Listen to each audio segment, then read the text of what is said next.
No, my lawyer said I can't be Stevie Nicks. I'm just a generic, non-specific look-alike.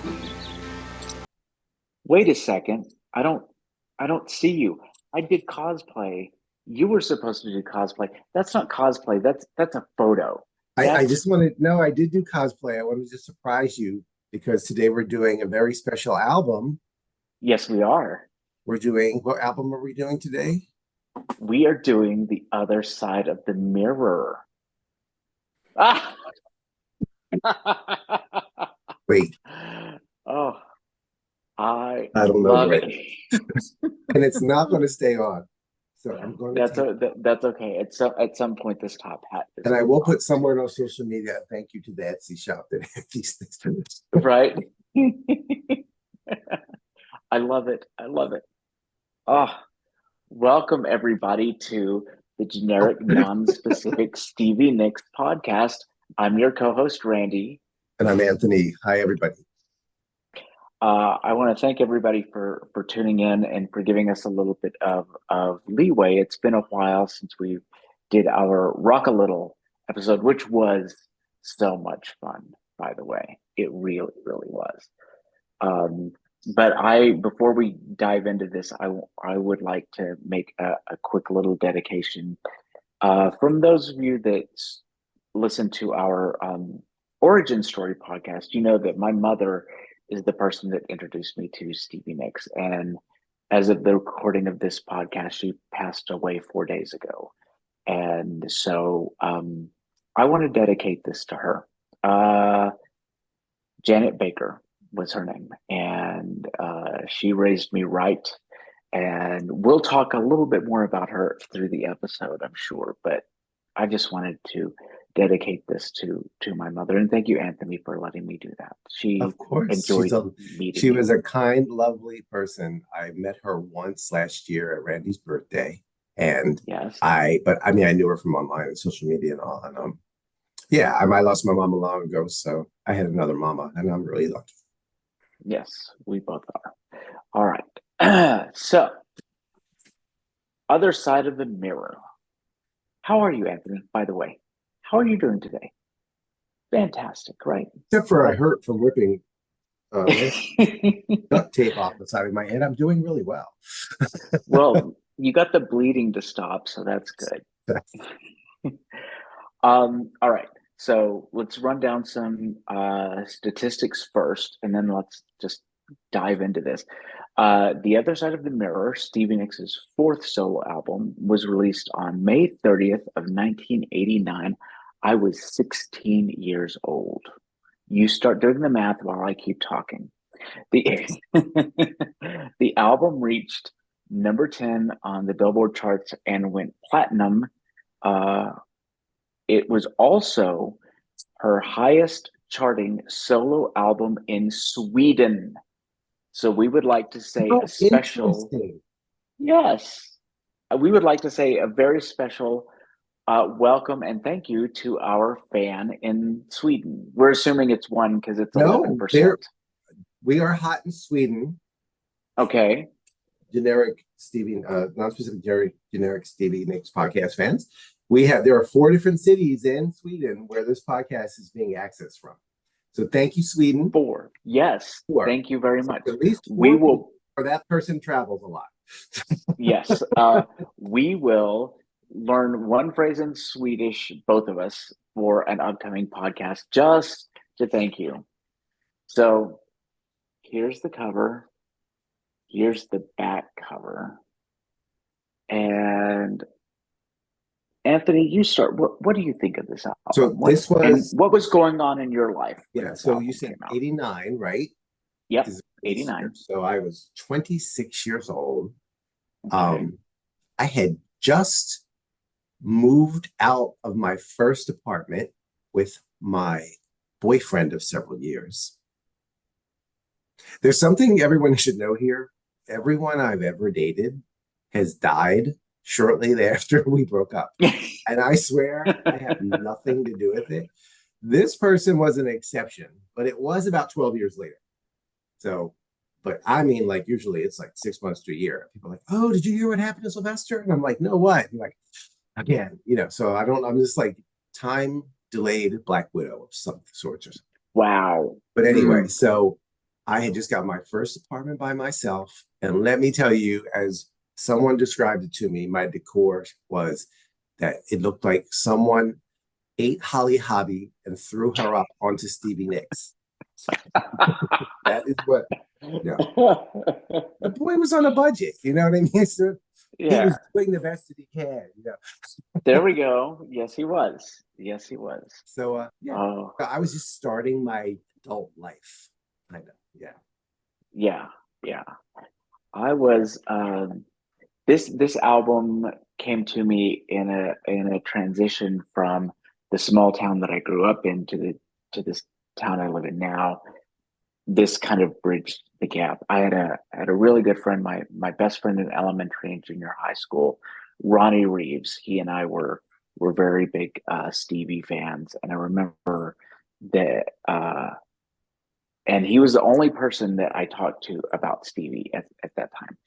And then I guess this would have been my sophomore year. Yeah. I was sitting in Coach Dubois' science class. Which Dubois. And Okay. Coach Dubois, yeah. His wife was the assistant band director and she hated me, but he was a really nice guy.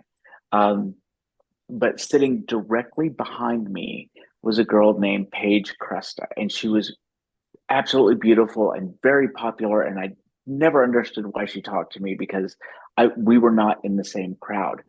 But I don't know if your school did this, but the in our school, the girls would have to carry around for like a month a little egg with a little face on it to practice what it was like to be a mom. We couldn't afford the eggs in my school. Well, all of the girls had to carry around like a little egg, and only the girls, only the mothers. Right. Misogyny. Little problematic. There were some other problematic things we did in the high school. Now that I think about it, but Paige, her egg, she named it Rhiannon Ray, and I just lost it. I was like, "Oh my god!" And we started bonding over Stevie Nicks, right? Okay. And then she passed me a note in science class one day, and it said, "Hey, I'm headed up to Odessa. Do you want me to pick up the new Stevie Nicks album for you?"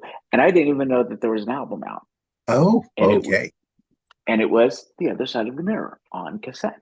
Gotcha. And so this album kind of helped me transition during the move.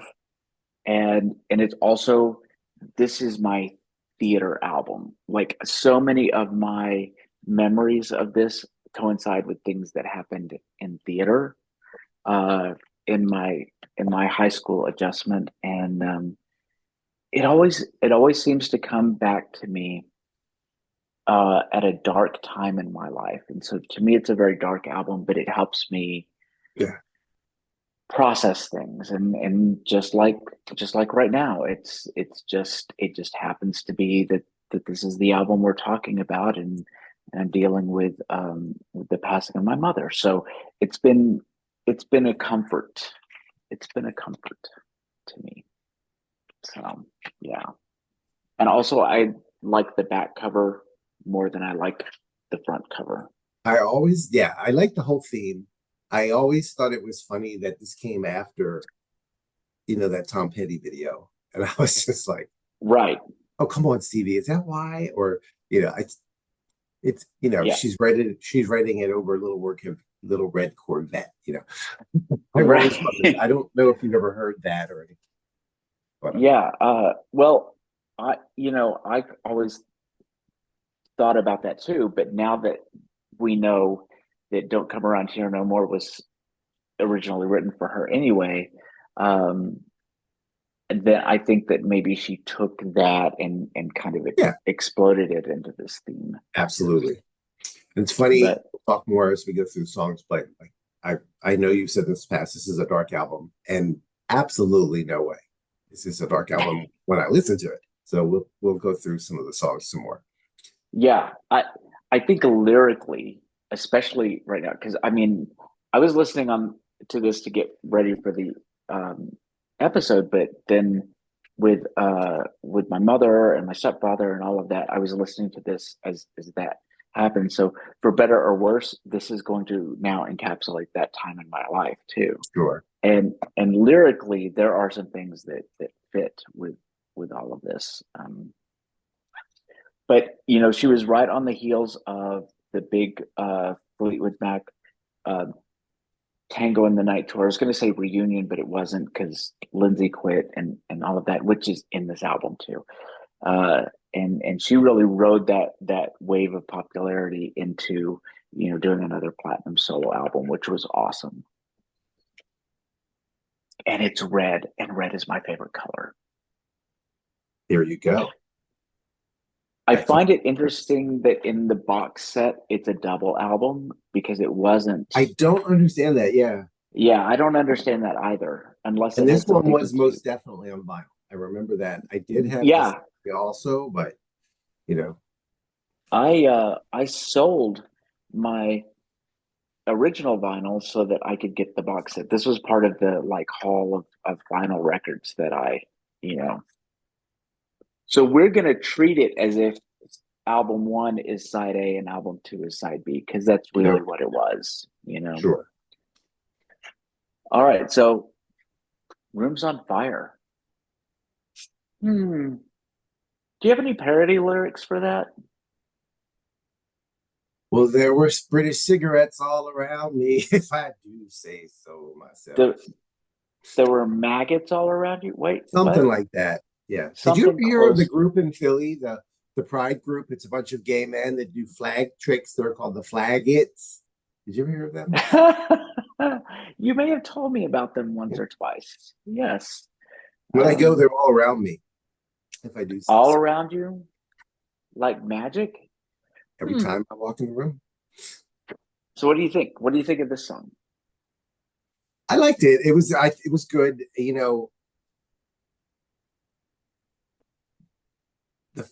Coming after the albums before it, it seemed like she wasn't sure what to do.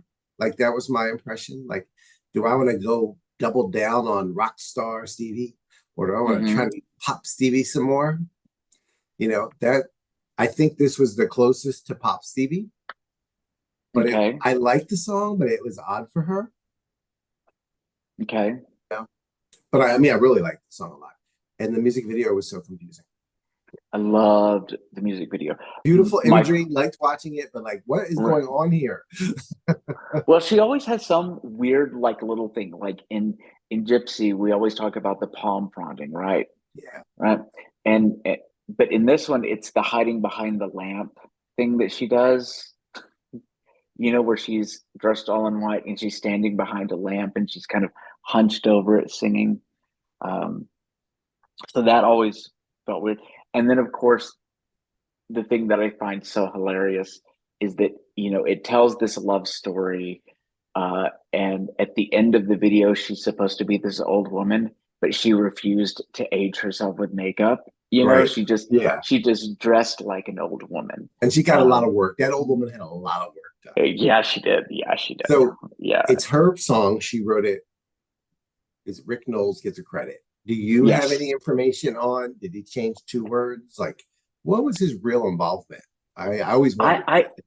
I don't know, but my guess is based on other songs and what he's done with other artists that it was mostly about the music and not so much about the lyrics. Got it. So because I think that's the case with I Can't Wait as well. Okay. But again, I remember, so this, I got my first car. It was a Datsun B210 and it was bright yellow and it did not have a stereo. Okay. So I just had a boom box in between the driver and passenger seat. And I would pick up all of my friends for theater after school. And I just played this album over and over and over again. Yeah. And I told them that it was a magic car and it ran on Stevie Nicks energy. So if they ever tried to change the cassette, I'd just stop the car. And because there was magic all around you. That's right. It ran your Datsun B210. And I still have this very, very vivid memory of Lita Lopez sitting in the passenger seat singing if I do say so myself. And I mean, she just made fun of it, but it was really funny, and I loved it. And it was Again, I just want to go on record. I love this song. I thought the last verse, her delivery was like haunting and wonderful, and I loved it.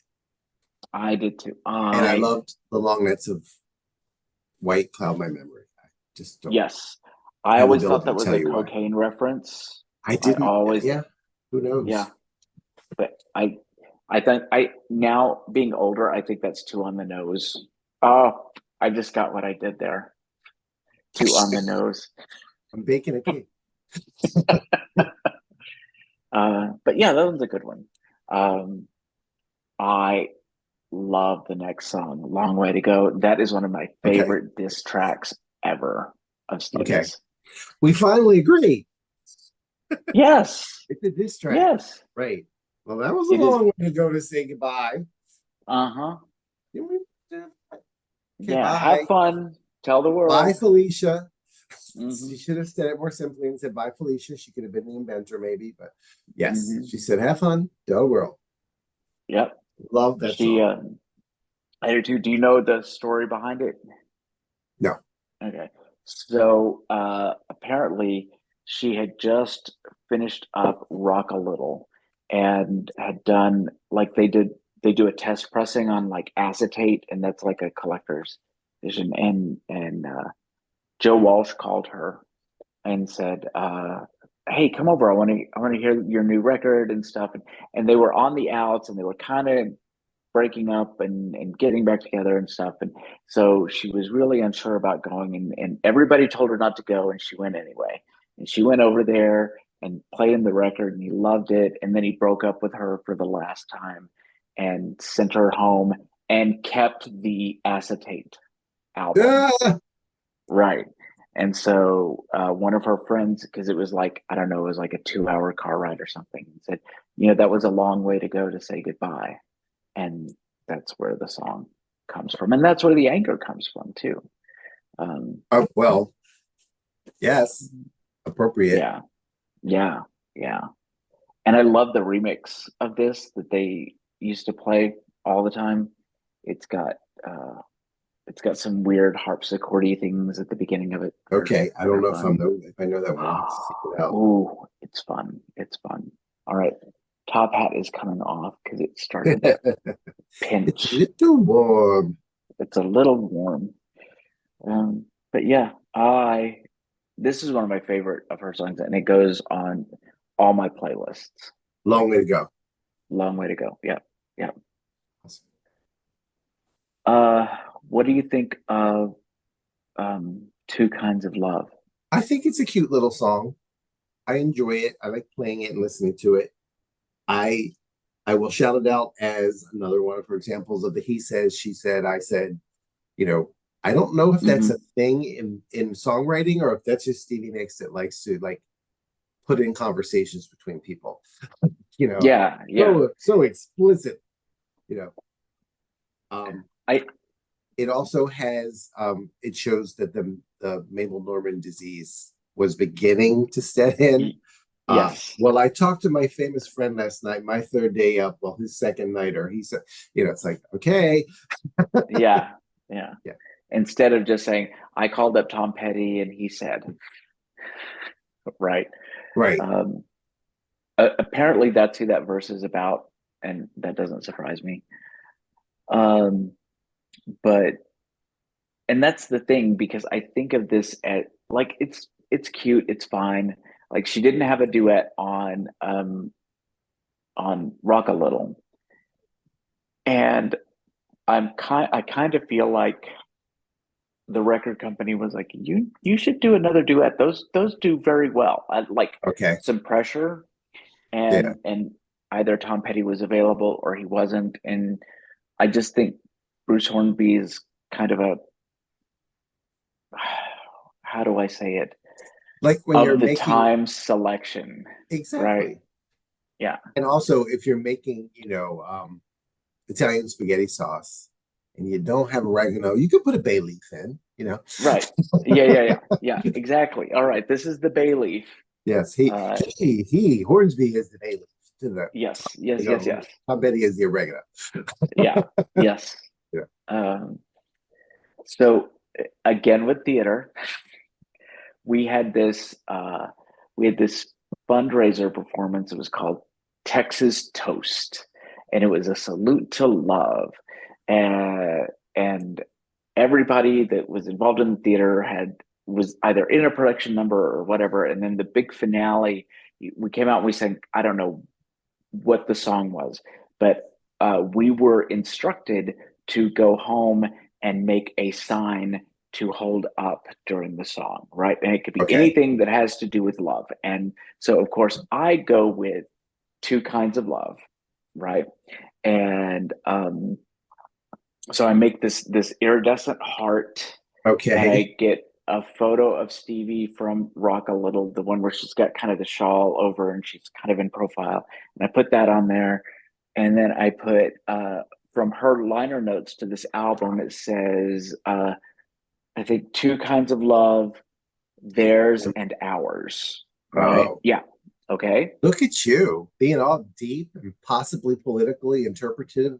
Okay. Yeah. Because Yeah. here's the thing, I had no idea how political I was being because I showed up with that iridescent song with blonde highlighted hair, with puka shell necklace, with like denim shorts, the whole,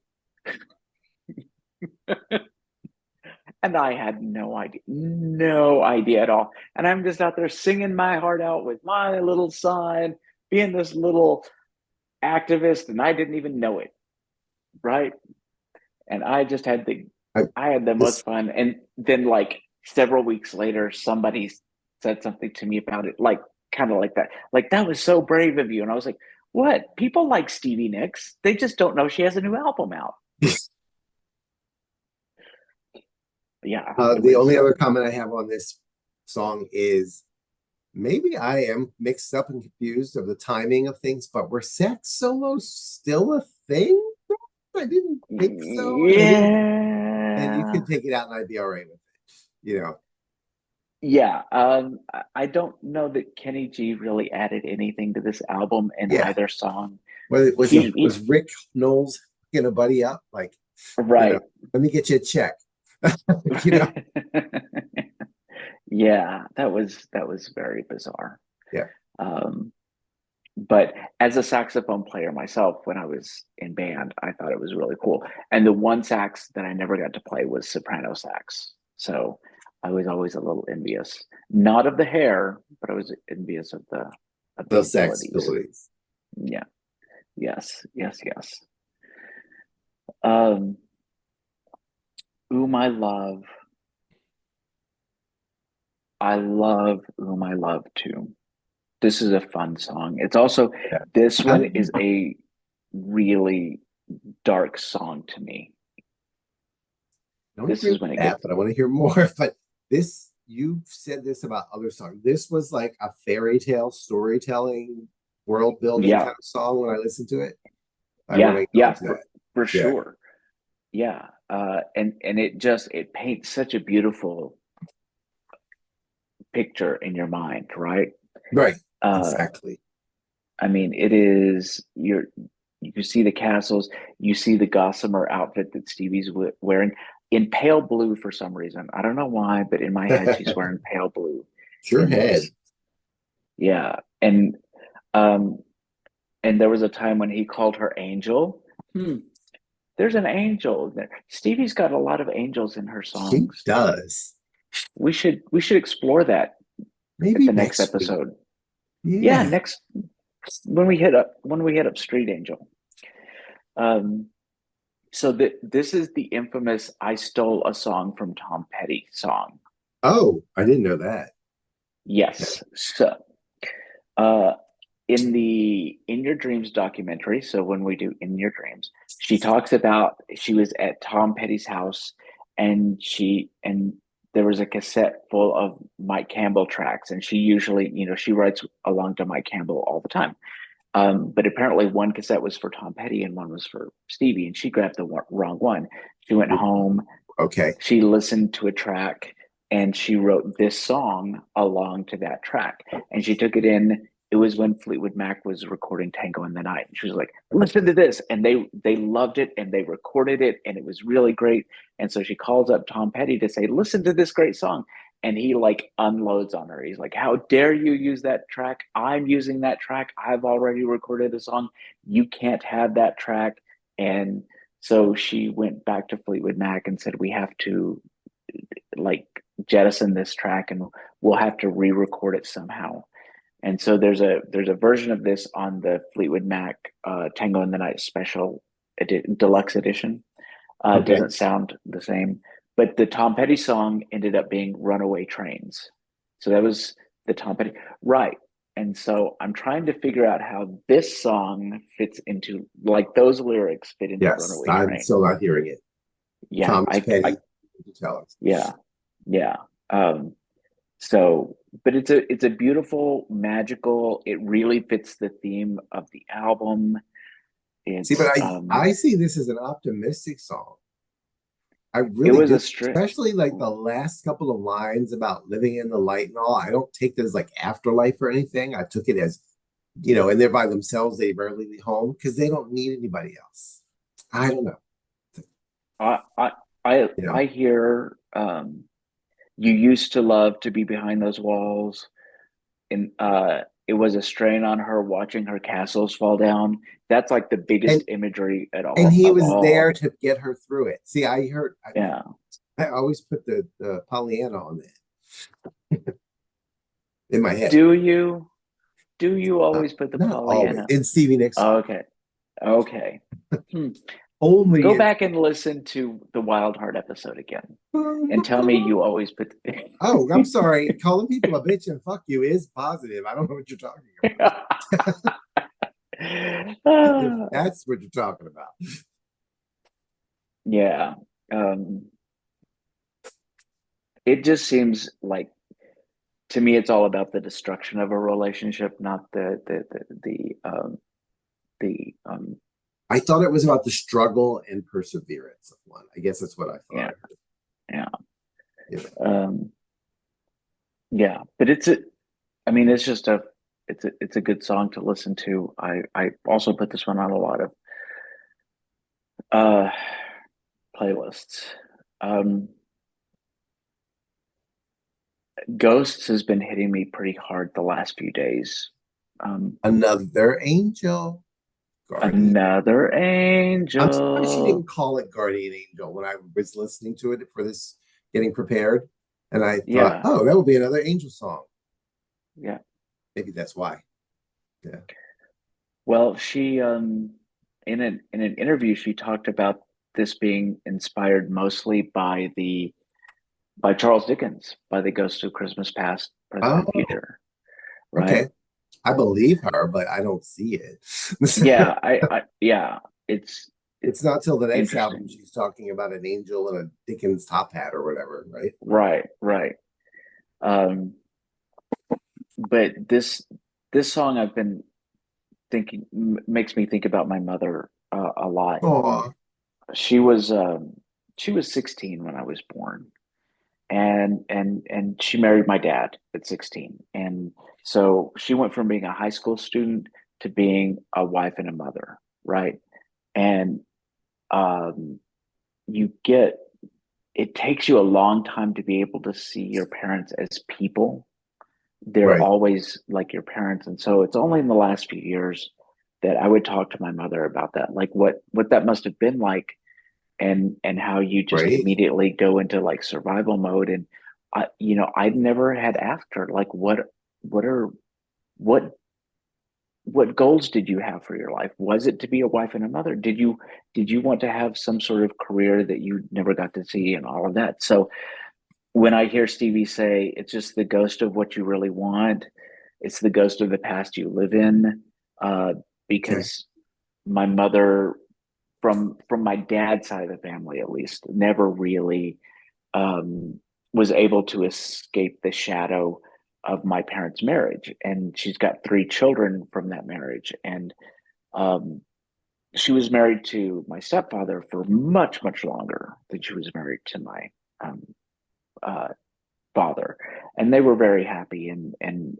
I always felt that was unfair to her and unfair to her husband, that she was living in the shadow of that, and the future that you were frightened of. And I know that there had to have been a lot of fear when you become a mother at 16 and a Sure. wife and all of that. So, But see, I guess, remember the last couple albums I was telling you, I was taking inspiration from songs to become. And now with right. this album, I was. And so when I processed what you just talked about, it's like, it's not, yes, I see those things, but I'm going to overcome them. Yeah. That's the way I see it, because of where I was, but I totally Sure. see why you view it the way you do. Yeah. Yeah. I've spent the last couple of days, and I'm really happy that we're recording this podcast, because I'm looking for comfort in the things that are familiar and the people that I love and all of that.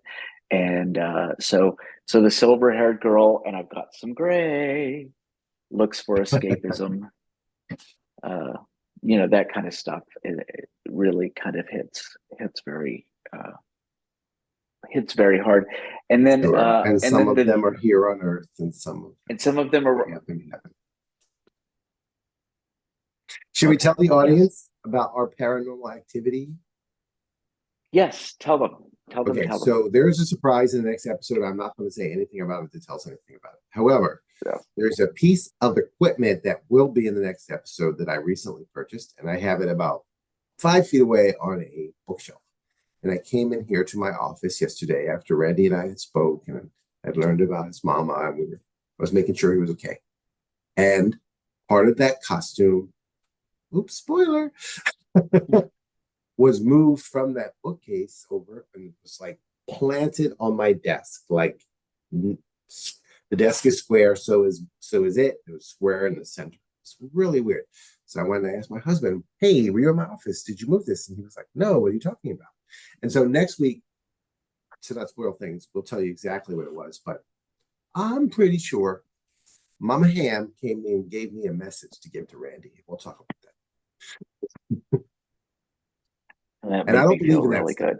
I do not always, I'm a skeptic, but I was like, what? I'm a skeptic as well, but that was very meaningful. And Janet did a good job bumping me in the head so hard. Good old mama. Good old mom. All right, so let's move on to Whole Lot of Trouble. Before that would be side B, or no? Is that still no? This is the end of side A. Okay, so got this is the end of side A. We'll do this, and then we'll do our little break, and then we'll get into the second side. I have a very well thought out theory about this song, but I want you to go first. What do you think of this song? As I like this song a lot. It's one of the, like, it's weird. I guess this is a rock opera kind of song. Like, we've talked about her opera songs before, but again, like I said, I saw her really embracing her rock self with this album. And I like it a lot. And I'm usually not a fan of the big rock songs, which you know very much, right? I like it a lot because, like I said, I was now baked. Right. And I was living my life. And my attitude was like, if you don't like it, it's going to be a whole lot of trouble for you.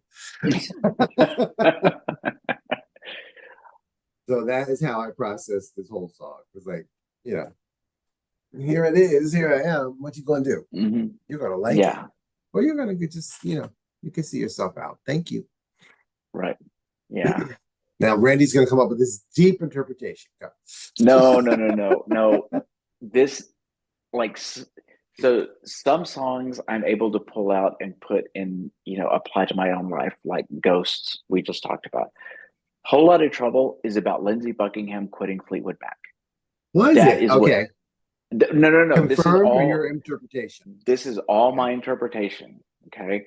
I know that she wrote it on that infamous tour of Australia. I love it now that I think about it that way. Because you're not my friend. You're not my love. You're not my love. Really don't discuss. Don't discuss. Where are you? Sometimes I hear you crying, and I get up and I get through it. Um, I love it. yeah, I think this whole thing is all about would you change your mind at the very last moment? Stop It's for a second, think for a minute. for a moment. Yes. And this is all you are gonna be so sorry. Which is And the my thing, favorite kind of Stevie. right, right. And the thing that I think is really cool about this is because this is 1989, right? And she's saying in song what she was saying in 2018 when they fired him of like, we've never been friends. We never, um, yeah, I do the math. I don't know the That's math. her saying goodbye with her Oh fingers. yeah, yeah. Oh yeah, with the little chains on them. Yeah, But which Randy she does not was like. those chains. Huh. But I really think, she was saying in 1989 what she was saying in 2018, and I don't think it ever changed. I think she Yeah. probably, like, during the dance, they tried to be as friendly as possible, and they'd been separated for a while. But Yeah. If yeah, Lindsey Buckingham were to go onto Reddit and put every interaction he ever had with Stevie Nicks in the am I the asshole forum, he would always be the asshole. yes, he would. Yes, Thank he you. would. Thank Right. So yeah, this is and that's one of the reasons I like it. And I'm okay with the horns, but again, I think it's one of the things that dates this album. Right. And I'm surprised by that. I don't know why I would think she would fight that. Maybe Yeah. it was Columbia. Who knows? Right. Yeah. Whatever. Yeah. One shout out for this song is it's got the he says, I said, they said, Oh she said. yeah. And the other one is she mentions an angel in this song. Well, Yes, she does. Stevie Nicks likes talking to the angel. All right. So reading the lyrics and listening to the lyrics, I want you to tell me on the he said, she said, okay? Okay. Oh, he says, you could be my prisoner. Well, you're not living in the real world. You're not living in the real world. So is he saying all of that? Or is he saying, you could be my prisoner? And she's saying, you're not living in the real world? I think it's both. I think it's you could be my prisoner because you're not living in the real world. And she's like, you're not living in I like the that. Okay. Yes. Yeah, we could really dig into this a lot because of that. And I know she was really excited about this song because Timothy White, who used to write for Rolling Stone, did a profile on Fleetwood Mac right after Lindsay had quit the band, and at the very end of it, she said, "Yeah, I just wrote this killer song in Australia that I might name my whole next album after this song," and it was a whole lot of trouble. Okay. And that would have been a cool title for the That was a album. single. Whole Lot of Trouble was a single, right? Yeah, and they filmed a video because she had a top hat on. I don't remember that. Is it like a concert performance video? It's a concert performance Okay, in then I did see Houston, it. Texas. Yeah. I was like Yeah. ready to like pause this recording and go watch it if it was like a full theatrical. No. It was a concert I remember video, and the girls, the background singers, they Lori and Sharon were wearing all red, and I loved it. I just loved it. Cause red's your favorite color. Because red's my favorite color. So that concludes side one. Okay, so we're gonna take before we take a break, I want to ask you, when I was looking today for that image I had at the beginning, one of the Google results said the other side of the mirror outtake, and I've never heard of it. Like in my younger days, Randy knows Stevie couldn't fart or burp without me knowing it. And I got relaxed. I got the Ivory Keys out of it. Yeah. Yes. There was something called Have a Heart. Are we familiar? Shall I listen? Yes, you should. But okay. I am under the impression that was a Trouble in Shangri-La outtake. And really? I have been, okay. yes. and it's based on an Oscar Wilde short story that I Of love. course it is. Yes. Okay. And it's a great, oh, I love that song so much. So now we have to figure out if it really is from Other Side of the Mirror. See what we can I do. think it's from Trouble in Shangri-La. We'll see what we can figure out. Okay. Yes, let's do. Right. We're going to take a break, and when we come back, we're going to give a tease about the contest. But first, we have to have a word from our sponsor, Juliet's House of Ribbons, and we'll be right back. I'll just do a little, yeah. Okay, and we are back. We are And Randy back. and I were just talking about how happy you are that this week the liner notes are actually in the correct order of the track list. Yes. Thank you, TV. Thank you very much, whoever is managing the Stevie Nicks fan club at this time. Did you ever get a reply from the? No, I didn't do it. Okay, we're going to do it. I'm going to make it happen. For those that don't Okay. follow, there is an address on, it's either Belladonna or Wild Heart. Wild Heart. And a self-addressed envelope to this address. We will do it. We will see if we get a response. All right. Let's see if we do. But more importantly, maybe it'll be from Karen. It'd be even better if it was from one of the other ones that got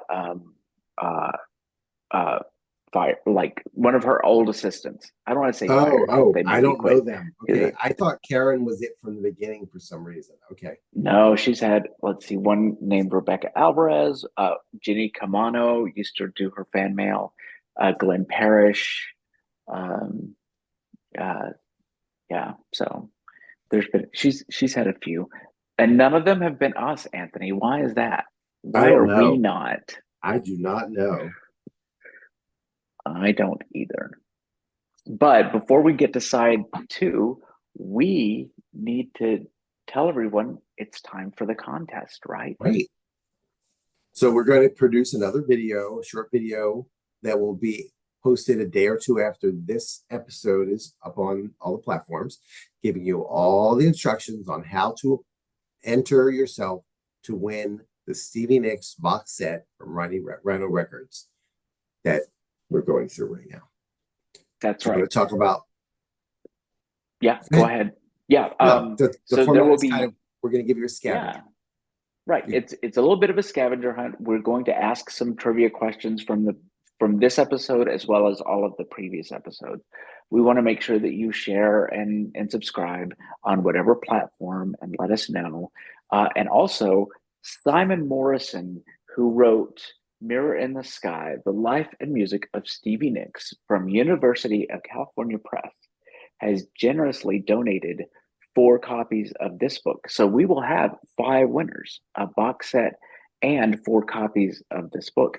And Simon is going to guest on the podcast when we do the Rarities album. And that's when we'll let everyone know who the winners are. Yep. And we're hoping we'll have the winner of the box set on for a short segment to hear what Stevie means to you. That's exactly right. Yeah. So you guys, if you haven't been sharing out this podcast, now is the time to do it because we are giving away some pretty cool swag.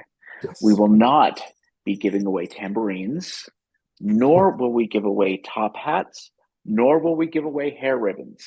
I'm okay with giving away these hair ribbons. If you want them, go to one of our social media platforms and let us know. That's right.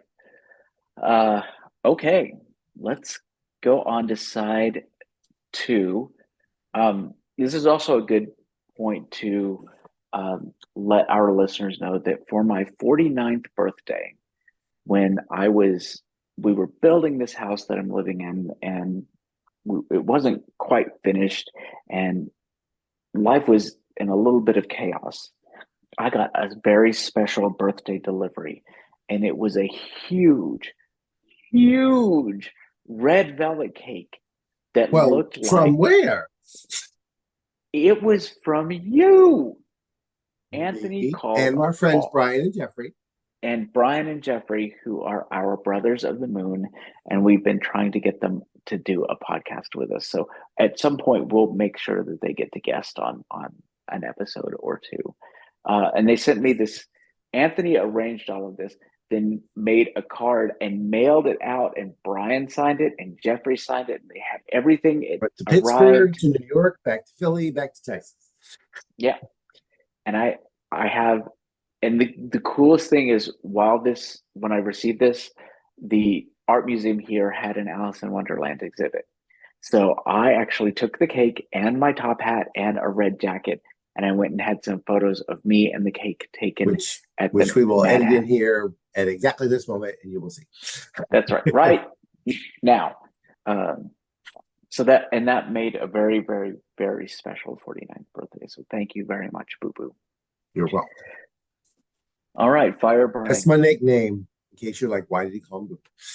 Yes, There's about 10 people on the earth that call me that. that's right.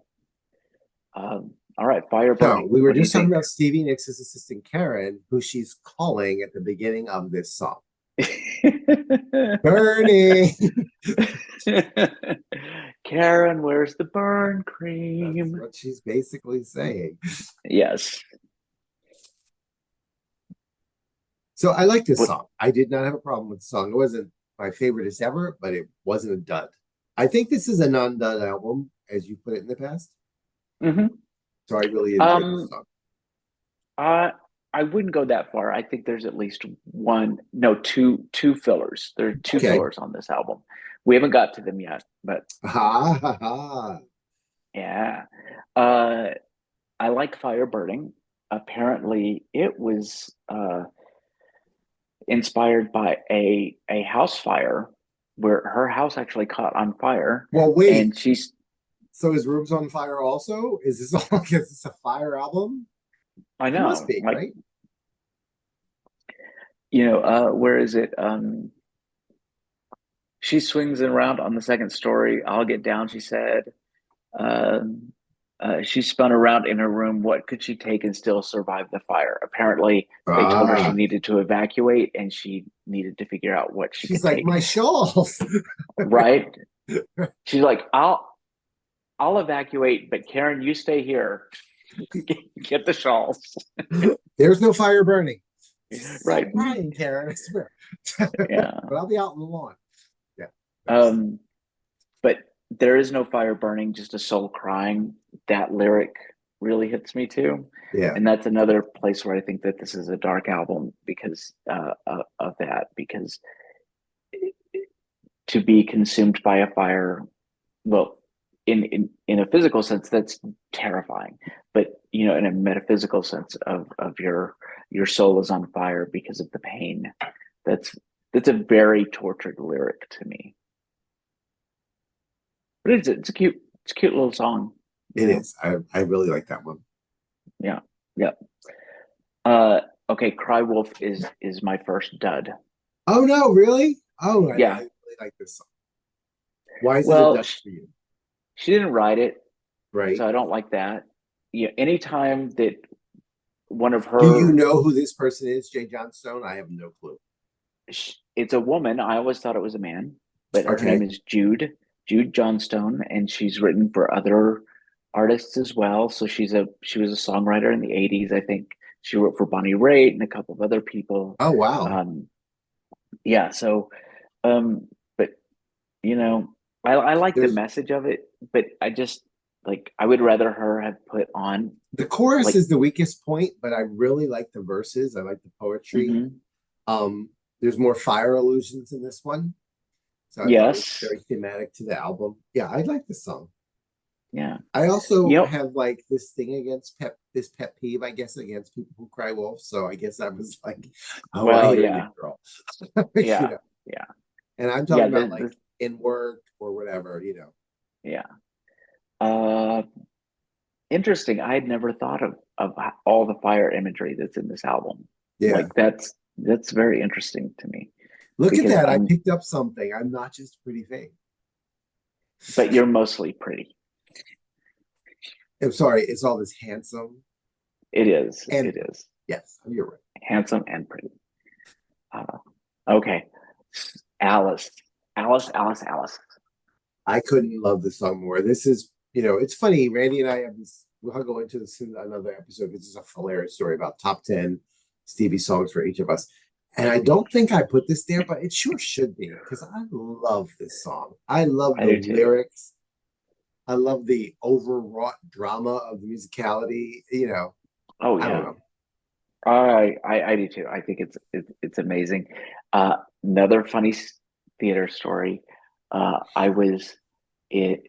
I was a teacher's aide at an elementary school that was fine arts, and the drama teacher had her mother had a very serious car accident, and she was out for the rest of the year.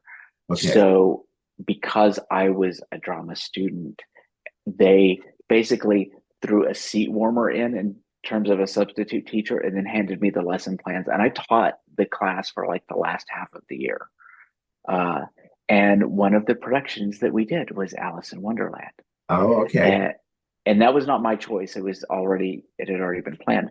But I made such a big deal about casting the girl who played Alice, and I made her listen to the entire album. And then I wrote the lyrics all down, and I was like, this is the key to your character. Everything you need to know to play this character. And this poor girl's like in 5th grade. Does she still right? live in Odessa? Does like she avoid you like the plague? Like I don't know. running down the aisle, No, but thank you for mentioning that because I should have said this at the top of the episode. Paige Cresta, that I was telling you about with the little egg and everything. Yes. I found her on social media last night.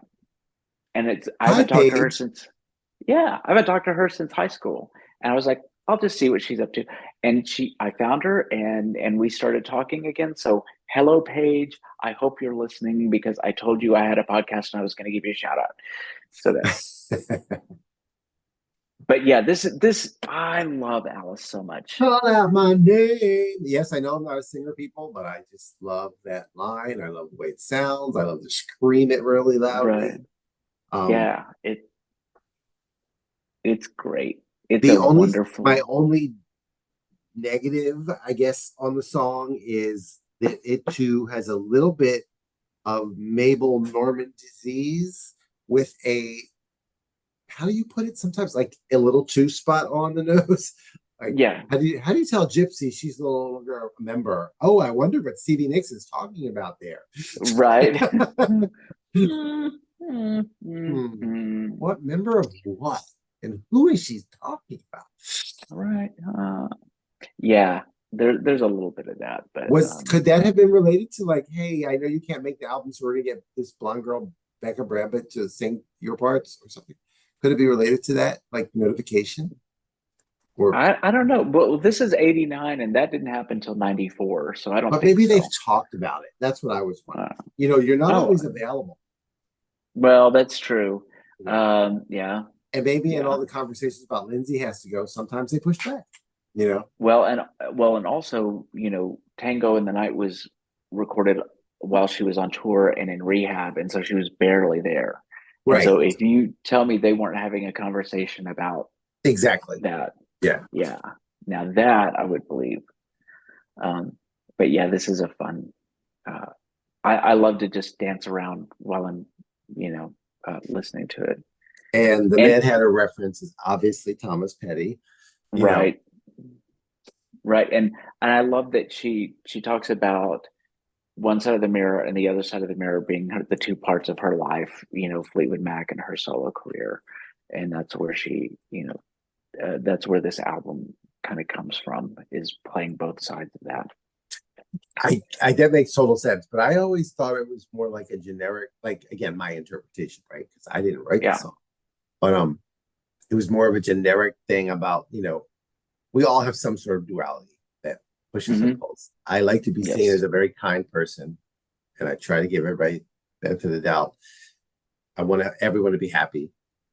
But as soon as you start making your happiness dependent on making someone else unhappy, I'm going to F you up. That's right. Randy, sometimes I get a little not kind, right? So yeah, it's things like that. Everyone has that push and pull inside of them, and that's how I kind of. Yeah, for sure. I also the way that the track order of this album, Alice followed by Juliet, Chef's Kiss. I love those two Okay, songs back to back. I don't I know do why. too, except for it bugged me that it's like two single name woman names in a row. But otherwise Right. it's weird. I'm just being weird. Yeah. Yeah, no, I love that song. This was also a song that was demoed for Fleetwood Mac for Tango in the Night. And I love the Juliet demo. It's on the not Tusk, Tango in the Night Deluxe edition, and it's really fun. And they, well, we'll talk about that when we do Tango in the Night. Yeah. But this was where I also learned, because they went ahead and released the instrumental and called it Book of Miracles as the B-side to Seven Wonders. Yeah. And this was the first time, and in fact, you and I had this conversation way back in the day, that I was so young, I always thought that Stevie wrote the lyrics and Lindsay wrote the music, which of course is what he wanted everyone to think. Oh, exactly. I mean, he did a lot with his, I don't know the right jargon, his musicality, Mm-hmm. like Gypsy, that was her tune, but he came up with exactly how to do the ding, ding, ding thing. And it was genius, Right. so you can't take it away Yeah. from him, but she wrote it. Right. She wrote the music and the lyrics. And the then melody and and he did the production of it, and he did the turned it into the arranging. instrumental. Yeah, the arrangement. There you go. The arrangement. But yeah, this is the first time I was like, oh, I get it now. Stevie writes the whole thing, right? So, but it's a cute little song. This song has a whole lot of the he says, she Mm-hmm. says structure that Stevie likes to do. Again, if you're a listener or viewer and you're like, no, lots of songs, lots of artists do that, please tell me, because my girl loves to do this, and I've always seen it as something almost unique to her. So it's because it's so constant. Yeah. And she mentions a blue lamp. I love that she mentions the blue lamp. A lamp? I know she says the light, the blue crystal mirror. Yeah. Turn to the blue crystal mirror, and then you see it in the reflection of the real blue I've lamp. missed that for all these years. I'm going to listen to it again very carefully. Yeah. Because we love Blue Lamp, don't we? Blue. And I had actually heard a short story about that song. Yeah. I think it was is it Welcome to the Room, Sarah, on Tango, where she mentions a blue lamp as well? Yeah. Downstairs, the big old house is mine. Upstairs, the stars lie. Somewhere in that song is a blue lamp. And that's the first time I'd heard about the blue lamp. I hadn't heard the song yet. Oh, so I heard that. Okay. And then I heard Juliet, and then I went looking for a song. Don't ask me how I became aware of all those soundtracks as she was releasing them, because, remember everybody, back then, there's no internet. No. And there wasn't even like a lot of entertainment press that, I haunted the record store, and the people in the record stores were like, oh God, here comes that guy. Hey, there's a Stevie Nicks song on this soundtrack. Did you know? Right. Yeah. I had the same thing. Again, with high school, like, there was so much press between Tango in the Night and the Other Side of the Mirror that I had one of those notebooks that has like a transparent thing where you can put stuff in it, and I just filled it with press clippings of Stevie Nicks everywhere. I can still close my eyes and see which pictures were where. Because you're a little bit like her. Just a little bit? Or the way I like to say. Yeah. She says the sky is crying. He says no, the sky is blue. Well, he's because the sky is crying. We would have to bleep you. I don't think that's on the lyric sheet. Let's try that again. Okay. She said the sky is crying. He says no, the sky is blue. Well, he's an asshole because the sky is crying. His birthday was this month, Yes, it was. if she's talking about what's his name. Yep. Yep, for sure.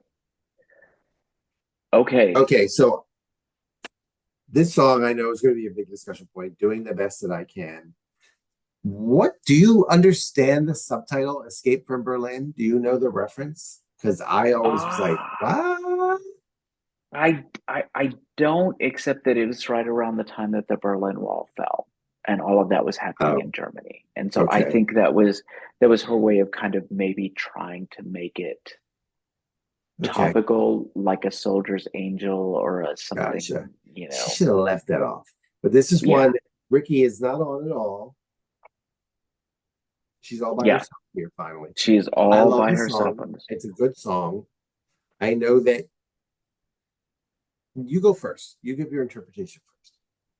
Well, I think that this song is the heart of the album, even though it's got an Alice in Wonderland thing. I think, this is the song that needed to get out there. And, Stevie, she's got to wrap the song up in an entire album to get it out there, Right. which we disagree with because she could just put a song out. Girl, show fart them these the way. songs out on iTunes. Come on. Right. Now. But this was before iTunes. And I think this is really the song where it talks about her addiction and all of those things. But I remember one of the first letters that we exchanged way back in the day was like, tell me what your favorite Stevie songs are. And this was one of yours, and about how hard Because it I is. met you we interacted like 2 years later. Right? Yeah. After Yeah. this release. Yeah. Yeah. And yeah, it's about holding your head up high and getting through the day. And you know what? That's right. Get off my back. I am doing the best I can. And it's good enough. Right. And I don't want to hear another word. Yes. To you, not you. Whoever's criticizing. Yeah.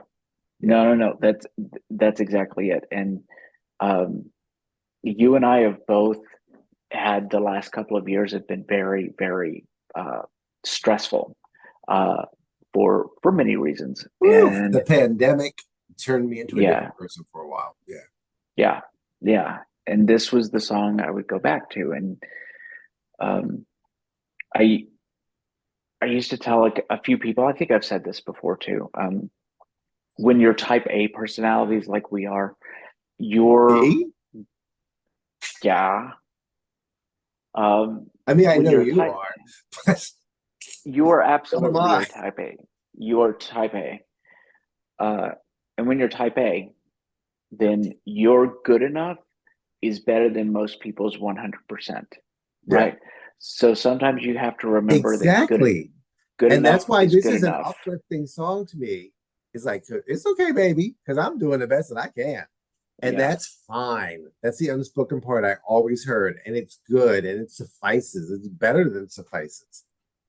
So I hear you're doing fine and you're doing the best you can. And that's fine. But that the instrumentation, the arrangement, the vocal, everything is so, I paid a price for it. Yeah. And I'm doing the best I can. I mean, if we were having to listen to this and talk about it, I would probably lose it right now. Oh my gosh. See, I paid the price for it. Is like all the investment I put in myself over the years to be who I am. And I am doing the best that I can. And you're going to have to live with it. Yeah. Because unspoken lyrics that I make up as I'm hearing it, because you couldn't do better than me. Well, I like that. I like that. Biatch. Well, there's always an unspoken biatch. In my distress, I wanted someone to blame me. In my devastation, I wanted so to change. Disaster was the only thing I could depend on. I mean, yes, you're coming out of it the other side, but this is really the journey, and it's really, really dark. And this is the one I depended on my music like a husband. It's a song, right? Nope, that is Ghosts. I'm the wrong song again. Yep. Okay. To fill the empty spaces she's feeling, she depends on her music like a husband. Ghosts. I'm going to have to talk to her. Yeah. Would you please, Karen? I will. Karen. Burning. Yes. But yeah, so this is an intense song, and I love the version of it that she was doing some media, and she sits at the piano with Sharon and Lori and just plays it on the piano, and it's just her and the two girls singing, and it's beautiful. It's awesome. You know, it's gorgeous, and this is for better or worse what really makes the album dark for me. You know, Okay. it's triumph over darkness, but it's still very dark. It's like, yeah. And then we get to the other dud. Aw. It's a cute little I song. mean, it's not my favorite, right? I mean, how can you not like a Johnny Cash song, right? Right. And the I just idea don't that like she would do one, I thought was really cute. Is it quintessential Stevie? Absolutely not. Should it belong on an album that seems to have Alice in Wonderland themes and Fire themes? Probably yeah, not. Yeah. right. Kind of, it Well, is kind of also shoehorned on there. it is because you come out of doing the best I can and you're just emotionally drained, and then you just have a circus calliope, you know. And it just yanks you out of that. And I hate that. I hate that so much. Did he pass away way before that? Is it wonder? Is it did she include it as like to honor him or something? I don't know. Just No. long before He was still way alive, and he it's was. probably So what what? Yeah, I don't it understand. probably killed him. I'm kidding.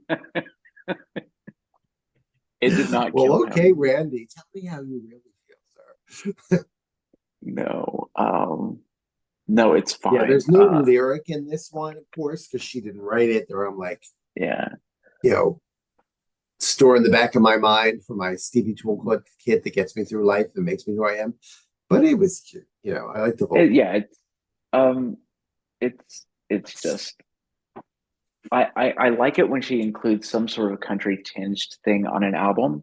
Maybe Like, that's why she did it. Maybe that's her yeah, thing. but this doesn't sound country. Best song, so I'll do it now.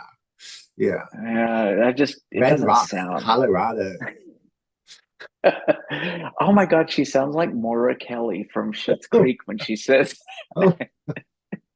Or I sound like we're trying to do Stevie, which is even better. Oh my God. What is it, Kathleen O'Hara? Oh my God, I have to go check she does cameos and beg her to do more imitating Stevie Nicks saying this. Oh my God, could you please do that? That would be amazing. See if she's there. Yeah. Well, do you have any final thoughts on the album? I love this album. It is up there. I mean, I can't rate the Stevie albums. There's two. The Stevie albums are like this. They're all my favorite, except for the one we're doing next in the podcast. And oddly enough, the more we've been talking about the next album, the more excited I've been about the podcast. Sure, but I want to nuke that album from space twice. Right. I'm not excited about the album. I'm excited about talking about the album. About it. Yes. Gotcha. Yes. I think there's definitely some things worth exploring on that album, but we'll leave that for next time. This, again, I love this album. It really does. For a long time, it was just about that particular time in high school. But it's also, it's going to make me think of my mother. And I like that. I really do. Love you, Janet. Yes. Thank you so much for everything you did, especially introducing me to Stevie Nicks' mom. I bet you had no idea. Little postscript. I was able to take my mom to see Stevie in 2017 and meet a menagerie of background singers together. And meet a menagerie of background singers. Kidnapping that can be proven. Yeah, that's right. Yeah, I think this is great. And you know what we get to do now?